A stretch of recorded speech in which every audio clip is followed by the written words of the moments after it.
And the moral of that story is, I thought it was disgusting. I says, what? If I don't, 2 hours money will be deducted. You know what I mean? And I thought, so I said to him, I can't remember what I said. I said some things. I said, it's not fair that you've told me this just before you know I'm going to go. You know what I mean? You're telling me this now. I don't think he knows where I live. Or does he? Does he give my... So I could have lived in Timbuktu. He probably could have took me an hour. And then you want me to do that? And I still had to do something. Because I was dressed everything, but I think it was my hair. Yeah, just getting that ready. You know, I wanted to really look decent and get my. I packed my bags before, and I had a few things I had to put in the bag and like food and that and it was 5 days starting today. And so I says, I never heard anything. I went back to it, expecting to hear, because I just wanted an explanation. Like, listen, you don't have to do it when you before you get there. You can do it like in your break. But no, that's my break.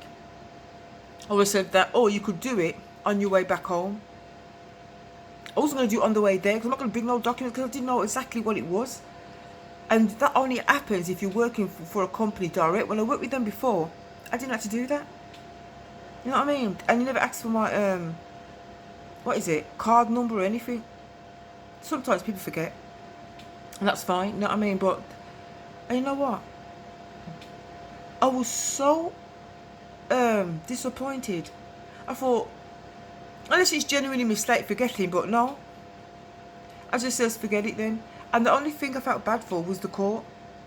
Because, you know, court is court and you need your people there ASAP. You know what I mean? Crime's on the increase and, you know. I says no.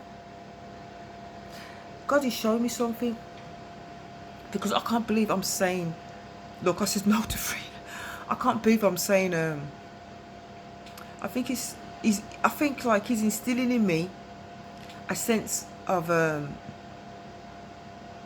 no tolerance for certain things. Now, I'm a very tolerant person, and Christ won't take that away from me. It's grace, and Christ is grace, you know, and he's very tolerant.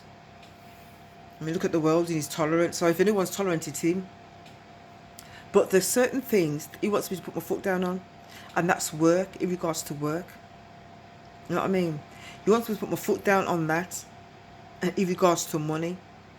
He says, look, I wouldn't be surprised if he was in my face, you'd say things like, Fiona, I love you. But why do you act like I don't love you? Why don't you think that I can give you better? Do you think I'm bringing these people? You know what I mean? God, he's just showing me grace that because of me and my love for you and my favour on your life, you can get work. But I don't want you to have work. So I'm just having this. I don't want you to have like any type of work. You know what I mean? Even if the money's a bit, he'll just put it up. You know what I mean? For now, I will be with that, you know, that company, and I'll leave it at that. I just changed my mind. And if I had to dress up and, you know what I mean? Because I've been so busy, I haven't had time to dress up. But God is telling me to just take one day at a time and be happy.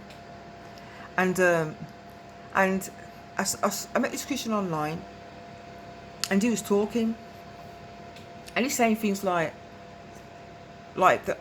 some of the scriptures that were missing, and he was saying that we trust God when we take one day at a time, and what we're supposed to do is, if we believe something's going to happen, we act on faith. And acting on faith is like, for example, if a woman believes that God's going to give her a baby, and she's in a dingy one-bedroom flat, but she can afford to get better, and prepare a spare room for the baby. I personally don't believe a baby should be in a spare room when it's a baby. It should be the mother for a good while, and the husband's just gonna have to deal with it.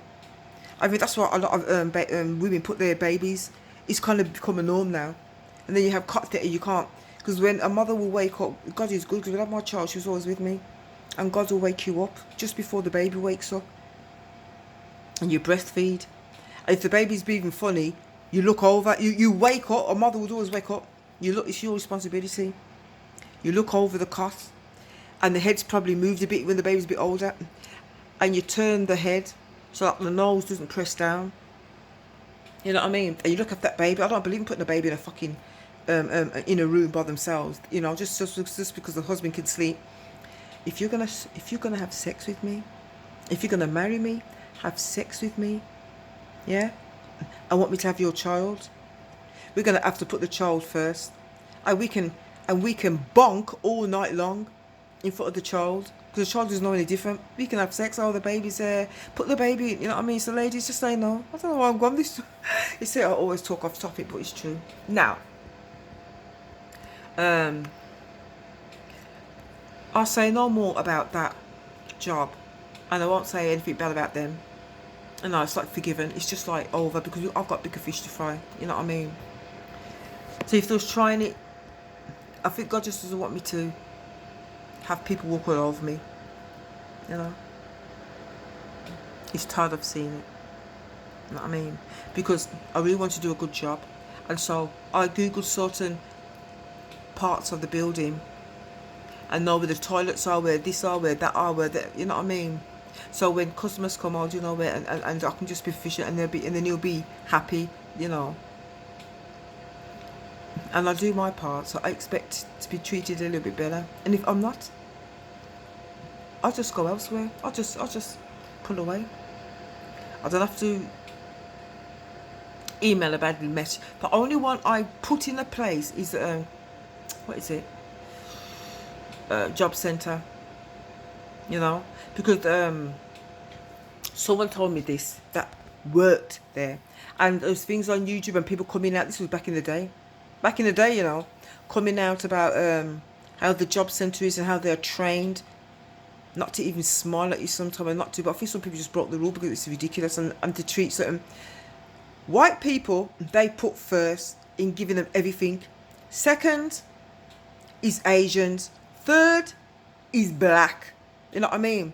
And I know all of this, and sometimes the way, because I remember I was on the job centre back and we all wanted to get this course, and I sat there, and there was a group of us, different kinds of people. We didn't know each other.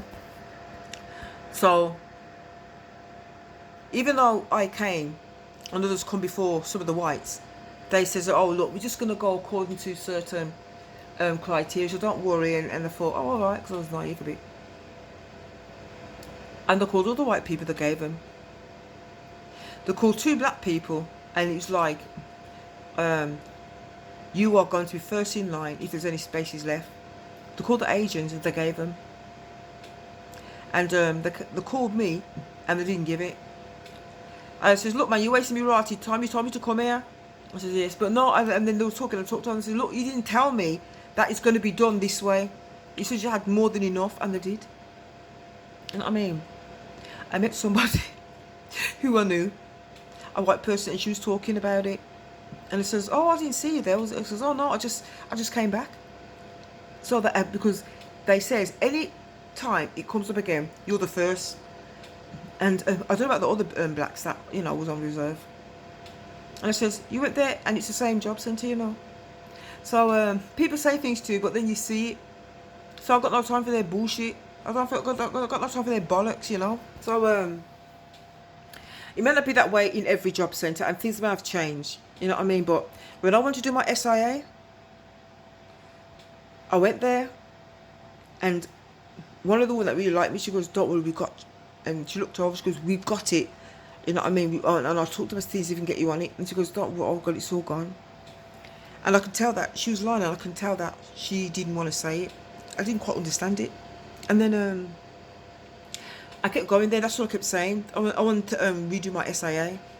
There's jobs in the industry, man. There's jobs there, and I want to do my SIA. And they goes, look, there's none but as soon as them.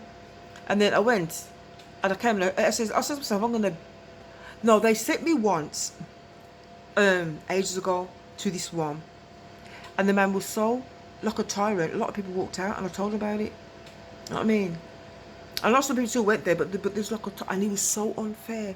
And he said, if you take one day off, you fail. If you're sick, sod it. And I told them, you know what I mean. And a lot of people that came from that job centre and other ones didn't, you know what I mean. Because I recognise some of them there. Because sometimes when you go there, and you go there, and you go there, and you see some people and you start talking, you know what I mean? So that job centre, I really had no problem with it. I know what's going on, but I was polite until they kept pissing me about, you know. Because when they advertise that they've got courses available, and you go there, goes, oh, I'm sorry, so that's what it means you're gonna, you just advertised it a week ago. You know what I mean? And they go, yeah, but a lot of the people, and you just fed up on their bollocks. You know what I'm saying? Pardon my French. I'm just trying to be. So I had a Chinese woman there. I never seen a Chinese woman there before. I'm gonna be honest with them. Never put everyone in the same category, but a lot of them are racist to the max, and they train their children to be. Because when you see a bunch of Chinese children and a white person walks past, and oh, I'm so sorry, I didn't mean to bump into you. Oh, that's okay. And hello, your daughters are so lovely, and the kids.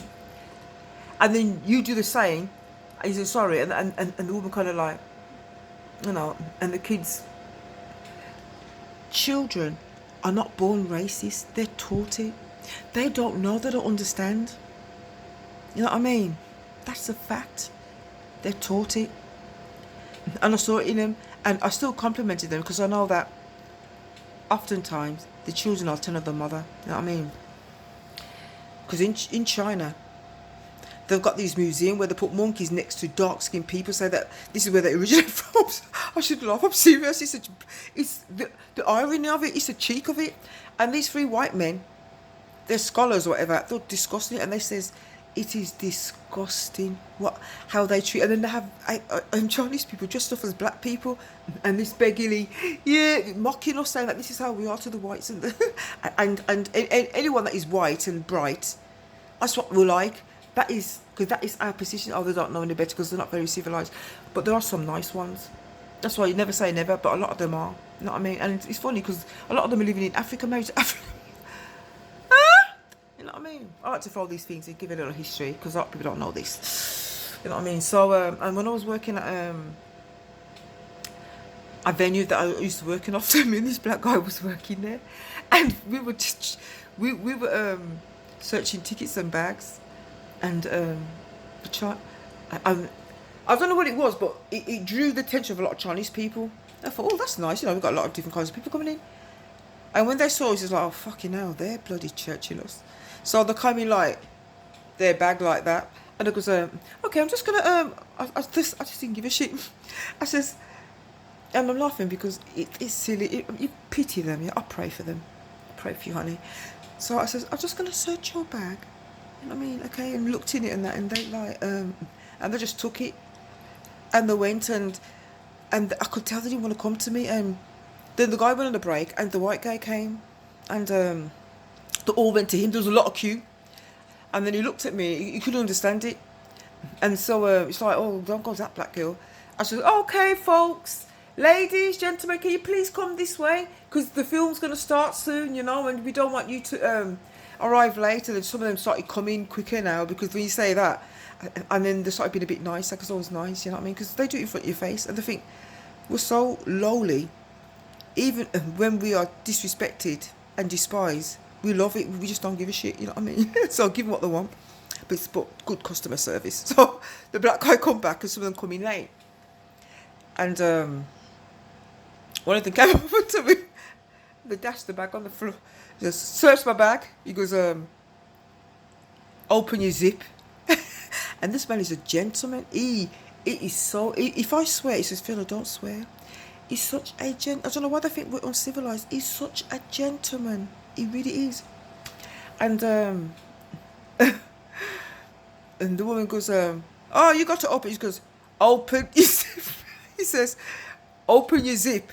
You know what I mean? He goes, she goes, no, you open. She goes, open your zip or you don't come in. And then she reluctantly opened it, and he took it up, and he searched it well. He just dashed it back on the table.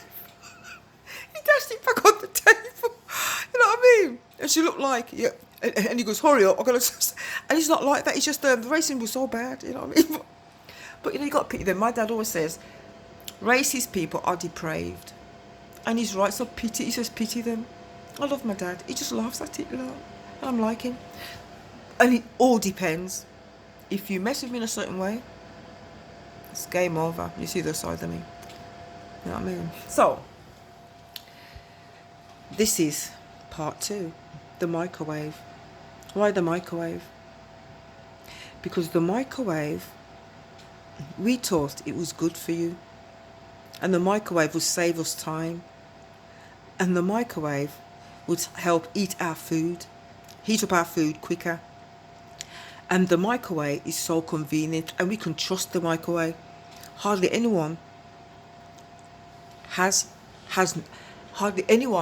not a microwave. Microwave saves the day. Microwave is a great invention of all times, and we can trust the microwave. Does it sound familiar? The government. We trust the government. The government is good for us. They really help the nation. Reliable. And the list goes on. Well, in fact, the microwave destroys your food. It destroys every vitamin and mineral in your food. It's bad for you. I never knew this before. You know what I mean? The microwave's agenda is to destroy your health. You can get microwaves with oven, and I'd rather use the oven. I rarely use the microwaves. Once in a blue moon. I never knew. And lots of people eat microwave food, and if they get cancer, they wonder why. It's really bad for you. You know what I mean? And you have to go deep and Google deep to know why. Or YouTube it, you know. And the government, they're not good for us. Not these ones anyway. Apart from those in the government that is not doing, you know, they're bad for us. We trusted them, like the microwave, and they're trying to destroy us. We rely on it, like the microwave, and we're perishing slowly because of it, you know. That's why I call it, title, microwave. And what we're seeing in the natural is happening in the spiritual. The devil, his time is short, and he's already been judged. The Holy Spirit convicts the world, number one. Convicts the believers, number two, all over the world. And convicts the devil. Convicts the devil, reminding him, you have been judged, and it cannot be overturned, and you are going to be sentenced. That's number one. Convicts the world, meaning everybody in the world that don't believe in him, or even if they believe in him, they're not really joined to him, they haven't got the Holy Spirit yet. Convicts the world of just one thing, that you don't believe in me. I love you, you don't believe in me. I am here, available, believe in me. And the conviction ain't something that you're going to feel scared. You just kind of be conscious like, oh, God's getting in my thoughts. Why is he getting in my thoughts? And that kind of conscious like, terrible things are happening, but I feel like God, oh, I don't know. No, not today. And then probably leave it a week, and God doesn't force, he's a gentleman. Oh my God, I love you. That's all he convicts the world of. Even if you're a paedophile, he's not convicting you of that. He doesn't like it one bit, but he's not convicting you. It's just that you don't believe in him, for him to help you, for him to save you. Even if you're involved in sex trafficking. Even if you like to rape old ladies. I've heard of that before, and I just can't fathom it in my brain. Even if you like to have sex with animals. And the list go on. And on and on. Some of the vile people God will convict. I'm here for you. But it's only a matter of time. And then afterwards, the grace is for today. God says, if you hear my voice, harden not your heart. You know what I mean? Because there's going to be a time when it's over. And for those that just ignored you or says, it's going to be too late. You know? And that's why he's patient for now. And the worst thing is, we don't know. The rapture's around the corner. I believe the rapture, you know? So be careful. But God says no one knows when the time is. So if someone says, oh, look, God said he's going to come back. Don't believe it, because there's no one's going to know. You know what I mean? No one's going to know. It's just going to be like a thief in the night. That's what God says, you know.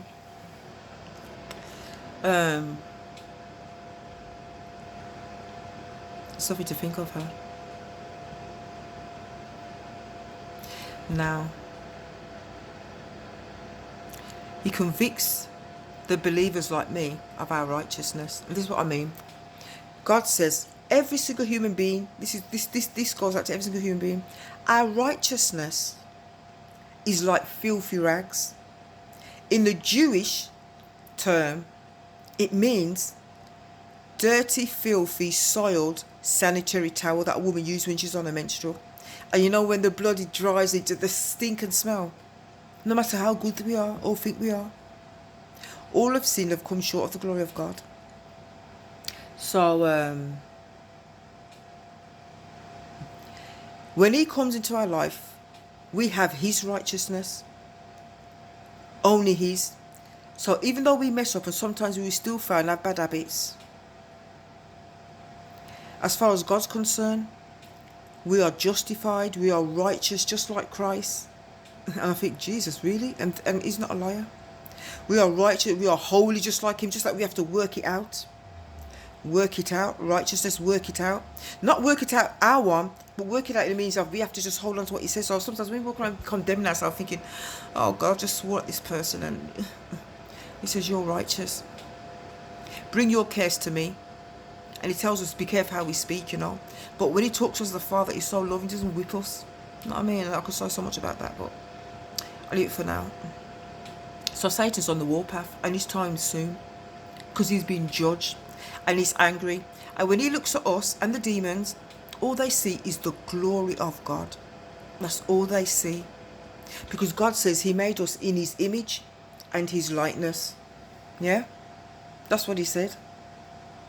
He made us in his image and his likeness. So therefore, when Satan looks at us, because he hates God, he wants to kill us.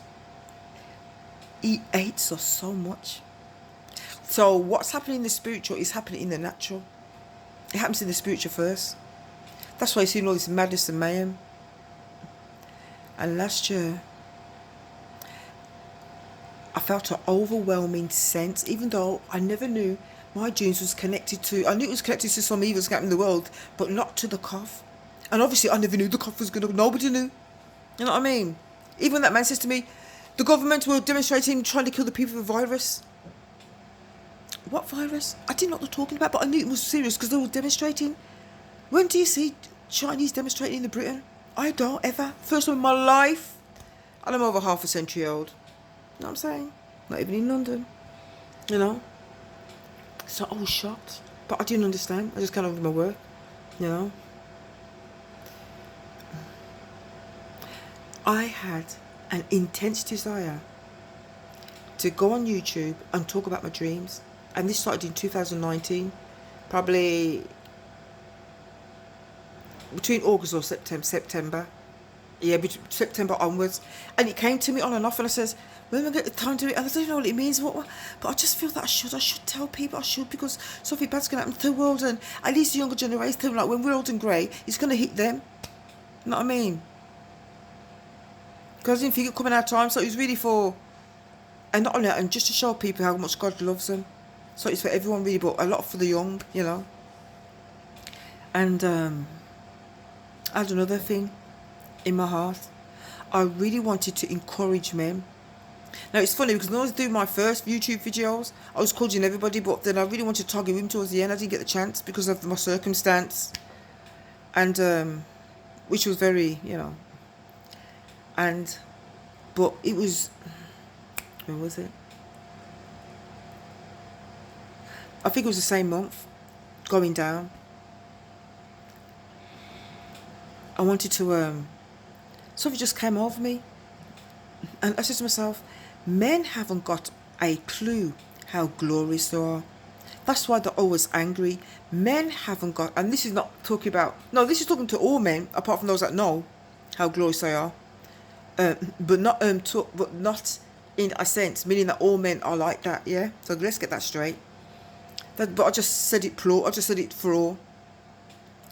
And you know what? I wasn't even thinking of men. I don't, period. You know what I think of a lot? What am I going to eat? I gotta get my, how can I put it? I gotta start getting some, my iron tablets now. No, not iron liquid. I mean, I think a lot about my health, even though I've got a bad habit. I think about my children, and I think about work. And I used to think so much about impacting the world. Because every time I dream, I see wood. I see wood. And clean wood. Beautiful wood. And wood speaks of humanity. God is reminding me all the time, I called you for humanity. And they're clean because I died for them and washed them in the blood. So when you come to Christ, you could even have battered someone to death. If you come to him, you don't have to say, Lord, forgive me. You already have. You just say certain things. You know what I mean? But you can if you want. And then he comes into you. You know what I mean? You can if you want. But you don't have to. But if you don't, then you will die in your sins. You know what I mean? So I had this overwhelming feeling. I don't know where it's coming from. It just, when you don't think of certain things. It's just like nobody thought, next year we're going to have, I wonder if we're going to get a disease. Who the fuck thinks that? You know what I mean? And it's like that with me and men. Yeah, I like them a lot. I get on with them. You know what I mean? Colleagues and friends. But when it comes to anything else, you know what I mean? Because I'm settled, and I love who I am. And when I'm chatted up, sometimes I get annoyed. You know what I mean? Because it's not for me. Because I've always got bigger fish to fry, and I want to be wanting to write books, and I've always got so much I want to do. I know that if a man comes in my life now, he'd be miserable, or I'd walk away, because I won't have hardly any time for him. You know what I mean? And that's how I am. I've had all the sex, I've had all the loving, beautiful men I could ever have, and I'm satisfied. I've just got bigger fish to fry. With Christ coming just round the corner, you're mad. It's the worst time. If you're Tories, and I remember saying to somebody, and they says, Fiona, you're the very candidate that men would want to. You know what I mean? And I'm very, very peculiar. So, but I still care about men. I'm just too ambitious to date them now. You know what I mean? I said to somebody, I can say it now because I used to keep my mouth shut. I can say it now. I think I said it once or twice in front of a few people. If I was to have a guy, I don't want to see him every day. With all this lockdown, I think I'd kill him. Because I love my space, Hold on a minute. So yeah, I had this overwhelming feeling, and I thought, men just don't know how precious they are. They really don't. A lot of you guys don't know how special you are. And it's the same applies to women, but God just gave me this overwhelming feeling, and it just came to me. You know what I mean? And then I wanted to do the dreams then, but I was so busy. But I think He was preparing me for this year, But I didn't get prepared because I just wanted to write down things. I was thinking how precious God is to you guys, and you don't even know it. But how precious even more you are to Him. And that's why men mess up. That's why they go on a sex spree. They're looking for some satisfaction. But there's a part in all of us, including ladies, that can only be filled by God. So if you're ever messing up trying to fulfill something that only He can fulfill, you know what I mean? And He's showing me all this, and He was showing me so much, how He loves you. And unless you don't believe in all this thing, then fair enough. When He created animals, He didn't use His hands. He just says, let there be. When He created the sun, moon, and animals, but when He created humans, He knelt down, and He says, every human are fearfully and wonderfully made in His image. What do you mean fearfully? Do you know when somebody is making somebody's, okay, take a wife, this is a perfect example, who is going to get married to a wonderful man that she loves, and she always wanted to get married, you know, those women. And she found her dream man and dated him and wanted to get married. And he bought his tuxedo, and let's say he brought it to his mom's house to show her. And his mom, or let's say that his nephew was there, and his nephew spilt something on it, and he's getting married in 2 days, and the tuxedo shop's closed, you know what I mean, because it's the weekend. And it's 2 days, and he tells his mom is doing so much. I'll do it later. So he just goes over sheepishly and says, look, don't worry, it's not the next day. I know tomorrow I can't see you because of all this bad luck thing, so I'll give you it, and please do it. And she looks at him lovingly. She goes, I will. And she honours him. She honours him. She just honours him. And when she's an expert in taking out anything out of, because of her background, what she used to do, or what she's still doing, her career, you know. And even though she's an expert, because he's her husband, and she loves him so much, everything is so, she just wants it so perfect. And she normally doesn't do things like that when she's doing it for her big clients. And her big clients, some of them are like lawyers and solicitors, and you know, they come to her, you know, she's got a name for herself and that, and these are big time lawyers. They're not no little dibby lawyers and generals, and they all go to her, and she does it really nice, and she's careful. But with her husband, I'm not saying she doesn't honour them. With her husband, with that love, she does it so, she's like, you know, and that's how God was. I hope you fucking get what I'm saying, yeah? That's how God was when he created us, so fearfully. Oh God, this is going to be my beautiful child, you know what I mean? I know a lot of things don't make sense, because you wonder, yeah, well, why did sin come in the world? Well, I'll go through all of that one day in the future, not now. This ain't the time for it, and you're going to understand, you know. So I'm trying to make you know, God doesn't love you, not one of us. He rather is in love with all of us, you know. Another case in point, man meets a woman, and this often happens, and she makes all the effort. She doesn't ask him out, but she's just so over nice, and he really loves her, but just as a friend. And he could probably bang her, you know, she's quite fit. But like me, she talks too much. He wants someone more quiet, and that's often the case. And she reveals too much of herself, and he wants someone like her, nice but more mysterious, you know. And this is just all makeup now, but I'm sure I trust it happens. And eventually he goes, oh, let me just settle with her, because he didn't think he would ever find his dream one, and he wants children. And they're married and they have children, but something's always missing. And she asks him, you know, and she always said to him, I really love you. I don't think personally that a woman should love a man too much. You know what I mean? I don't. Because we've got other people to love. Just love him a little bit and honour him, and then, you know, make it, he's supposed to love you a lot. That's what I believe anyway. You know what I mean? And so says, well, you can't put it like that. No. Anyway. One day they go to a party, and his friend is there, and his friend's just bought a female friend who